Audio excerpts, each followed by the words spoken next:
The House committee looking into the U.S. Capitol uprising ended with a mic drop, leaving a fateful question hanging over Washington, Donald Trump, and the 2024 presidential race. Will the ex-president be charged with the crime? The committee made the announcement at its final open meeting on Monday, carefully matching the panel's list of acts of violence, deceit, rebellion, and neglect of duty up to and including January 6, 2021. With specific legal statutes and recommending to the Justice Department that Trump be charged with at least 4 offenses. Democratic committee member from Maryland Representative Jamie Raskin said, "Ours is not a system of justice where foot soldiers get off scot-free and the masterminds and ringleaders get a free pass."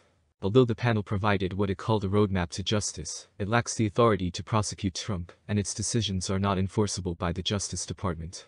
The DOJ is conducting its own investigation and must make prosecutorial judgments that are held to a higher standard than the committee's political ploys.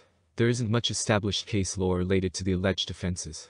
Even though Attorney General Merrick Garland and the House committee have long argued that all Americans should receive equal justice, the Department of Justice's quandary is among the most crucial in American history, because it involves indicting an ex-president and current presidential candidate who has previously used violence as a political tool.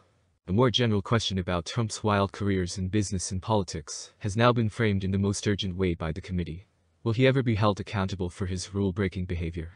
Given that the U.S. democracy was almost overthrown by the norm that was this time crushed, the issue is especially pressing. Raskin's remark about foot soldiers gets to the heart of the matter of accountability, because so many members of the mob that vandalized the Capitol have already received convictions and prison sentences. And as a poster child for a ringleader who delays making decisions, Trump has repeatedly avoided paying political and legal costs since taking office in 2016. Robert Mueller, a former special counsel, found a wealth of information that appeared to show Trump obstructed the Russia investigation, but he chose not to conclude that the then-president had committed crimes. Trump was also the first president to face 2 attempts at impeachment. However, both times, the majority of Republicans in the Senate found justifications not to convict him. Over several months of hearings, the committee laid the groundwork for its referrals by demonstrating that Trump was aware he had lost to Joe Biden, but continued with numerous vote-stealing schemes anyway. The committee also demonstrated how Trump incited a crowd to storm the Capitol, as lawmakers convened to formally certify Biden's victory. The panel specifically recommended that Trump be charged with obstruction of justice, defrauding the U.S., aiding or comforting an insurrection, and making false statements. The committee claimed in an executive summary of its upcoming final report that the main cause of January 6 was one man, former President Donald Trump. Without him, none of the January 6 events would have occurred. The committee's televised hearings and the summary that was made public on Monday paint a horrifying picture of Trump's assault on the rule of law and the uninterrupted peaceful transitions of power between presidents, which are at the core of American democracy.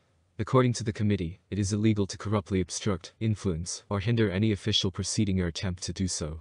According to the information the panel provided, Trump appears to have done just that, using a variety of tactics to ostensibly frustrate voter intent prior to the mob attack on Congress. But more than the comprehensive evidence presented by the 7 Democrats and 2 Republicans on the House panel will be required to successfully prosecute Trump. The DOJ is conducting its own investigation into the circumstances surrounding the uprising, and will need to decide whether the case will hold up in court as well as it did in the Capitol Hill committee room on Monday. Former Deputy FBI Director Andrew McCabe said that the Justice Department has to go so much further on every single one of these people who was touched, interviewed, and seen by the committee in any way. It is impossible to get a complete picture of all the evidence due to the committee's methodology, which included little cross-examination of witnesses and used carefully chosen video excerpts to make its most vociferous case. According to McCabe, some witnesses may have said things that were exculpatory or favorable to Trump, and that his attorneys would undoubtedly use in court.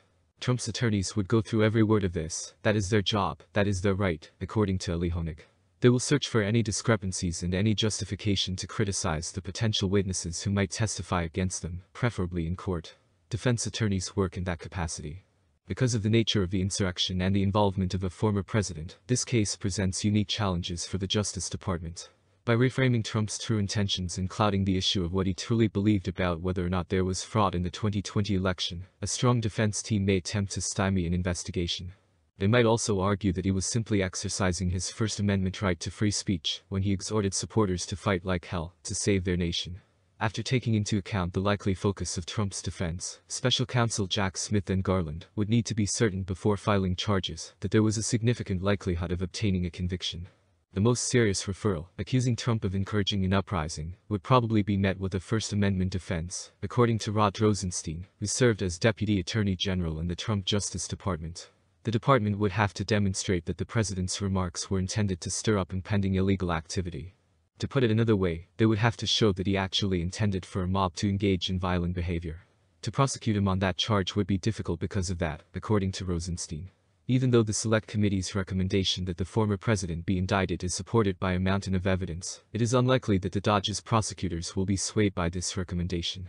Prosecutors have been eager to obtain the panel's testimony and other materials for months, because they believe the volume of testimony and other documents they have gathered may be helpful to the Dodge's investigation.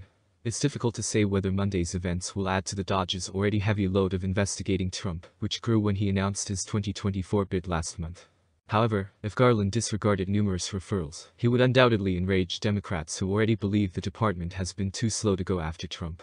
The political upheaval brought on by a prosecution might not be all that different from what would occur if Smith believed Trump had assisted an insurrection, should Dodge agree with one of the lesser charges. America has never experienced a situation in which a president's administration indicted his successor for trying to unseat him. Of course, if no charges are filed by January 6, Trump could also face charges in connection with a separate Justice Department investigation into the storage of sensitive information at his Mar-a-Lago resort after he left office. Only one thing is certain. In a race against time, the Dodge. Smith doesn't have the luxury of time, given that the 2024 election season has already begun and the length of a prosecution. This may help to explain indications that his investigative pace is picking up in light of the recent reappearance before the grand jury of two former White House counsels. Smith may benefit from the committee's graphic portrayal of Trump's bizarre behavior, in part because it will make the public more aware of the serious possibility that a former president may face criminal charges. After all, coup attempts are more comparable to fragile dictatorships and democracies in developing nations. The committee might have had additional political repercussions. If Trump wins the GOP nomination and becomes the next president in 2024, the 2024 presidential campaign will undoubtedly center on the video of Trump's mob storming the Capitol, and the brave testimony of the witnesses who testified against him. These witnesses were frequently Republicans. Liz Cheney, the vice chair of the committee, who gave up a career in the House GOP to try to hold Trump accountable, made it clear that the committee's ultimate goal was to keep the former president away from the Oval Office at all costs. She is unlikely to renounce this goal, even if the incoming House GOP majority puts an end to it. No man who would act that way at that time is ever allowed to hold any kind of leadership position in our country again. On Monday, the Wyoming Republican declared that he was unfit for any office.